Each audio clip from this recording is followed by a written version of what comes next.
എൻ്റെ പ്രിയ സുഹൃത്തുക്കളെ, ഒരു കരച്ചിലോടുകൂടി ഇന്ന് തുടങ്ങാം. പ്രത്യേകിച്ച് മലപ്പുറത്ത് ആളുകളൊക്കെ കരയേണ്ടി വരുമെന്ന് എനിക്ക് തോന്നിപ്പോകുന്നത്. നമ്മുടെ ഓർഡിനറി ബസ്സിലേക്ക് മാത്രമായിട്ട് സൗജന്യ യാത്ര ചുരുക്കിയിരിക്കുന്നു. ഗ്യാരണ്ടി വിഴുങ്ങി. സൗജന്യ യാത്ര ഓർഡിനറിയിൽ മാത്രം. മാസം 70 കോടിയുടെ അധിക ബാധ്യത വരും. കരച്ചിലുകളാണ് സുഹൃത്തുക്കളെ. ഈ 70 കോടിയുടെ ബാധ്യതയൊക്കെ വരുമെന്ന് ഇതൊക്കെ നാട്ടുകാരുടെ മുമ്പിൽ ഇങ്ങനെ വിളമ്പുന്ന സമയത്ത് ഈ കോൺഗ്രസ്സുകാർക്ക് ഒന്നും ബോധമുണ്ടായിരുന്നില്ലേ? സാമാന്യ ധാരണയിലേക്ക് ഒരു രാഷ്ട്രീയക്കാരൻ നിലയ്ക്ക്, അല്ലെങ്കിൽ ഇവിടൊക്കെ ഭരണയന്ത്രങ്ങളിൽ ഇരുന്നിരുന്ന പ്രതിപക്ഷ നേതാവായിട്ട് മറ്റൊക്കെ ഇരുന്നിരുന്ന സമയത്തെങ്കിലും ഇതൊക്കെ എങ്ങനെയാണ് പ്രവർത്തിക്കുന്നത്, ഈ ഒരു KSRTC എങ്ങനെയാണ് മുന്നോട്ട് പോകുന്നത് എന്നതിനെക്കുറിച്ച് യാതൊരു ധാരണ ഇവർക്കൊന്നും ഉണ്ടായിരുന്നില്ലേ? മാസം 70 കോടിയുടെ ബാധ്യത വരും. അത് ഏതില്? ഓർഡിനറിയിൽ മാത്രം യാത്രയാക്കിയാൽ എന്നാണ്. സംഗതി അവിടെ കിടക്കട്ടെ. വേറെ രസകരമായ കാര്യം എന്ന് വെച്ച് കഴിഞ്ഞാൽ, ഈ ഓർഡിനറി എന്ന് പറയുന്ന ബസ് മലപ്പുറത്ത് ഇല്ല എന്നാണ് ഞാൻ കേട്ടെ. അങ്ങനെയാണെങ്കിൽ മലപ്പുറത്തുകാരെ നിങ്ങൾ ഞാനൊന്നും പറയുന്നില്ല.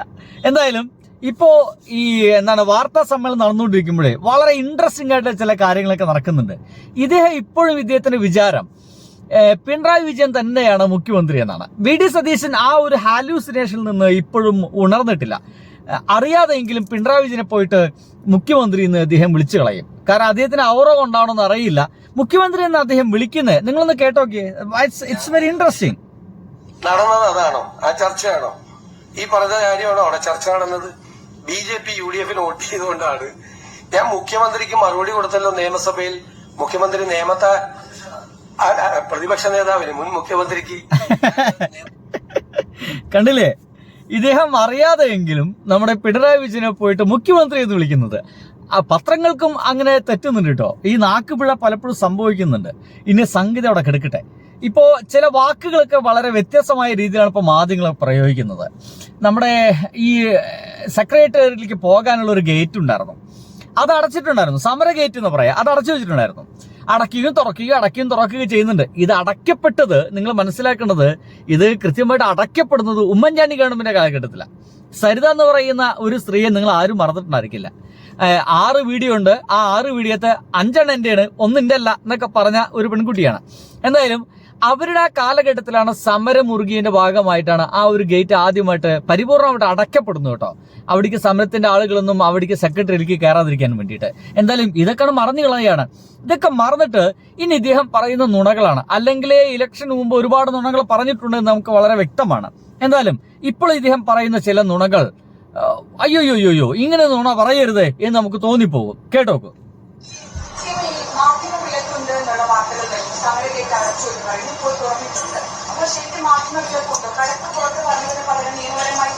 ഞാൻ ചോദിക്കട്ടെ, ആ നിലപാട് ഞങ്ങൾ അതിനെ എതിർത്ത മാധ്യമങ്ങൾക്ക് വിലക്ക് ഏർപ്പെടുത്തിയത്, ആ ഓർഡർ ഇപ്പോഴും നിലനിൽക്കുക. ഞങ്ങൾ അത് പരിശോധിച്ച് ഒരു നടപടി സ്വീകരിക്കുക. ഞങ്ങൾ പരിശോധിച്ചിട്ടില്ല.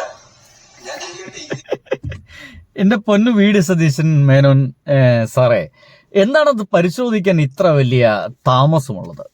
അധികാരത്ത് കയറിയ ആ നിമിഷങ്ങളിൽ തന്നെ ആളുകൾ അവിടേക്ക് തിങ്ങിക്കയറി വരുമ്പോൾ ആ വിലക്ക്, അപ്പോ ഈ ആളുകൾ മുഴുവൻ അവിടെ ഇങ്ങനെ കയറി നിറങ്ങി നടക്കുമ്പോൾ, റീലോളികളൊക്കെ ഇങ്ങനെ കയറി നിറങ്ങി നടക്കുമ്പോൾ താങ്കൾക്ക് ആർക്കും തോന്നിയിട്ടില്ലേ അങ്ങനത്തെ ഒരു വിലക്കുണ്ട് എന്ന്? അപ്പോഴൊന്നും മനസ്സിലായില്ലേ? പെട്ടെന്ന് എങ്ങനെയാണ് പിണറായി വിജയൻ പണ്ട് ഒരു വിലക്ക് ഏർപ്പെടുത്തിയിട്ടുണ്ട്, ആ ഒരു ഓർഡർ മാറ്റാൻ താങ്കൾക്ക് കഴിയില്ലേ? മുഖ്യമന്ത്രി എന്ന നിലയ്ക്ക് അതൊക്കെ സിമ്പിൾ അല്ലേ? ഒരു പൂ പൊട്ടിക്കുന്ന പോലെ ലാഘവത്തോടെ ചെയ്യാൻ കഴിയുന്ന കാര്യമില്ല അത്. നോക്ക്, ഒരു ദിവസം VD സതീശൻ മേനോൻ പറയുന്നു, അതെ പിണറായി വിജയൻ കൊണ്ടുവന്ന ഒരു വിലക്കുണ്ട്, ആ ഗേറ്റ് വഴി ആർക്കും കടക്കാൻ പാടില്ല എന്ന് പറയുന്ന വിലക്കുണ്ട്, അത് ഞാനങ്ങ് എടുത്തു മാറ്റൂട്ടാ എന്നാണ് പറഞ്ഞു കഴിഞ്ഞാൽ തീരാവുന്ന പ്രശ്നമല്ലേ?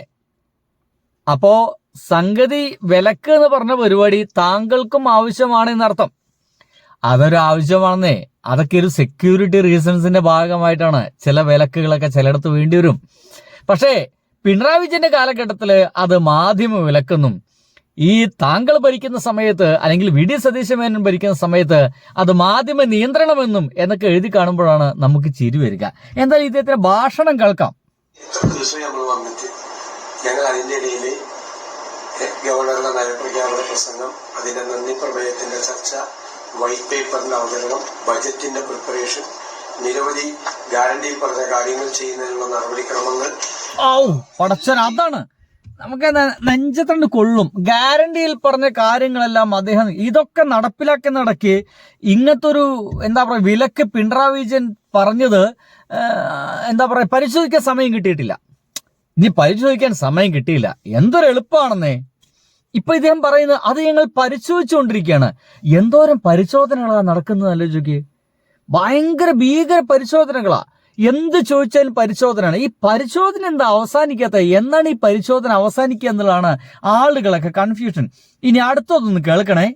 ഇന്നത്തെ മന്ത്രിസഭാ യോഗത്തിൽ സുപ്രധാനമായ ഒരു തീരുമാനമെടുത്തു.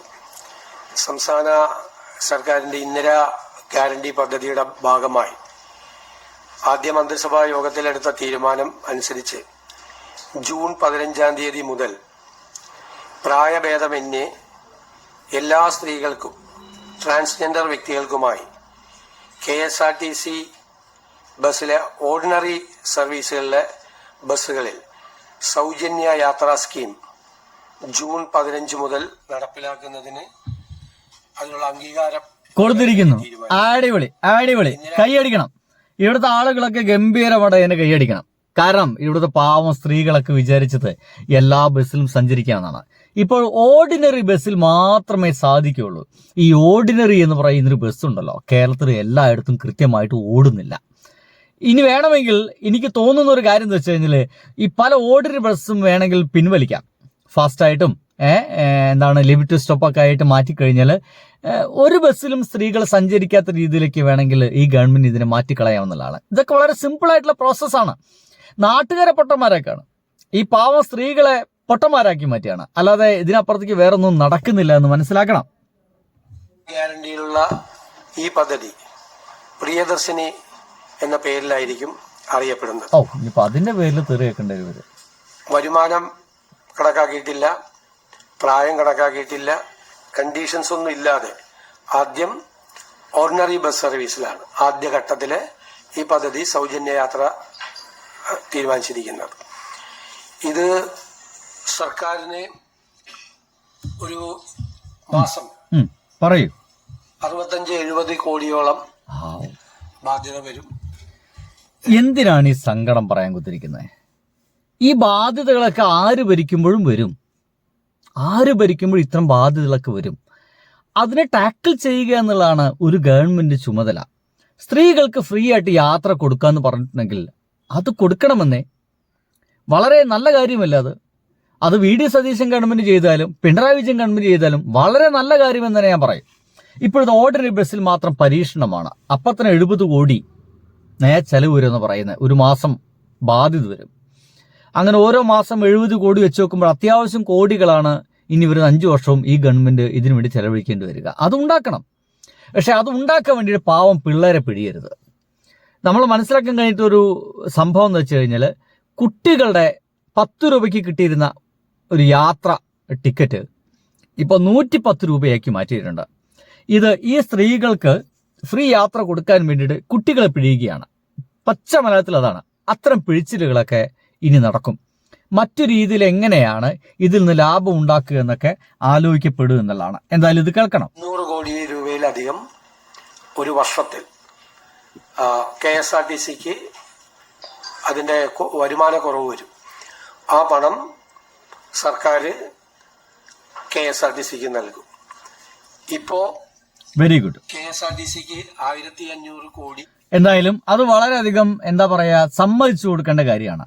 ഇതിനൊക്കെ ഒപ്പം തന്നെയാണ് നമ്മൾ തൊട്ടുമ്പോ പറഞ്ഞ ആ ഒരു തടസ്സമില്ലേ, അതൊന്ന് കേൾക്കണം ഒന്നുകൂടി.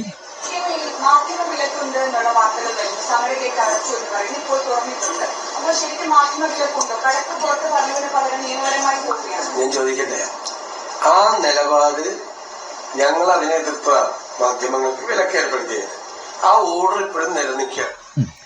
ഇവിടെ പിണറായി വിജയനാണ് ഈ കുറ്റം പറയുന്നത്. ഇത് ശരിയാണോ? അല്ലല്ലോ. നമുക്കൊന്ന് കേട്ടോക്കാം. ശ്രീ കെ സരൺകുമാർ, ഈ ചെന്ന് കണ്ട അനുഗ്രഹം വാങ്ങുന്നതിലെയും കാറിൽ കയറ്റുന്നതും തമ്മിലുള്ള മുദ്രാവ്യത്യാസം ഒന്ന് പറഞ്ഞു തരാമോ? ഞാൻ അതിലേക്ക് വരാം. അതിനുമുമ്പ് ഈ N. ശ്രീകുമാർ ഇവിടെ ജനങ്ങളെ തെറ്റിദ്ധരിപ്പിച്ചു. ഏതാണ്ട് DYFIക്കാര് സെക്രട്ടേറിയറ്റിലേക്ക് കയറിയതുകൊണ്ടാണ് അവിടെ നിയന്ത്രണം ഉണ്ടാക്കിയത് ഉമ്മൻചാണ്ടിയുടെ കാലത്തെന്ന്. അത് തെറ്റിദ്ധരിപ്പിക്കല്ലേ? നിങ്ങളിങ്ങനെ ഇത്ര പരിചയമുള്ള ആളല്ലേ? അന്ന് ഉമ്മൻചാണ്ടിയുടെ കാലത്ത് സെക്രട്ടേറിയറ്റിലേക്ക് കയറിയത് അന്ന് സരിതയും ടീമും ആ സോളാർ കേസുമായി ബന്ധപ്പെട്ടുകൊണ്ട് ഉള്ള ടീമാണ്.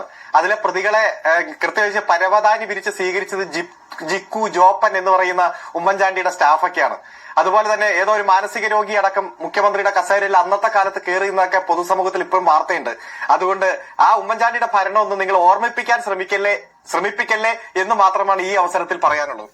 പിന്നെ ഇവിടെ കണ്ടില്ലേ, ഇതിന്റെ കാരണമായിട്ടൊക്കെയാണ് അന്ന് ഈ പറയുന്ന ആ ഒരു സംഗതിയെല്ലാം ബ്ലോക്ക് ചെയ്യുന്ന ആ ഒരു ഗേറ്റ് അടയ്ക്കുന്ന രീതിയിലേക്കൊക്കെ മാറിയത്.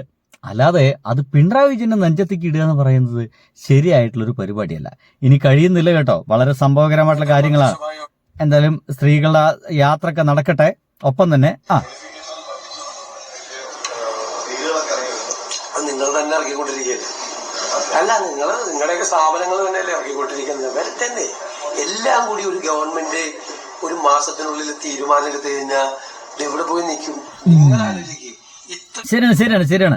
എല്ലാം കൂടി അല്ലേ ഒറ്റയടിക്ക് എല്ലാം നടത്താനൊന്നും പറ്റില്ല, ഒരു ഗവൺമെന്റും പറ്റില്ല. അപ്പൊ മോഡിഫിക്കേഷനിൽ മേനോൻ ഗവൺമെന്റ് ചതിച്ചു എന്നൊക്കെ പറയുന്ന അത്ര ശരിയൊന്നല്ല. അദ്ദേഹത്തിന് തീരുമാനമെടുക്കാൻ കഴിയും. കേന്ദ്ര ഗവൺമെന്റ് ഈ നിയമത്തിലൊക്കെ വ്യത്യാസപ്പെടുത്താനൊക്കെ ഇദ്ദേഹത്തിന് കഴിയുമെന്ന് പറയുന്ന കാരണം അത്രയും അധികം ബന്ധമുണ്ടല്ലോ BJP-ക്കാരുമായിട്ട്. അപ്പൊ അതുകൊണ്ട് പിന്നെ ആ കാര്യത്തിലൊക്കെ തീരുമാനം ഉണ്ടാവുമെന്ന് നമുക്ക് പ്രതീക്ഷിക്കാം. സുഹൃത്തുക്കളെ, ഞാൻ അവസാനിപ്പിക്കുന്നു. ബൈ.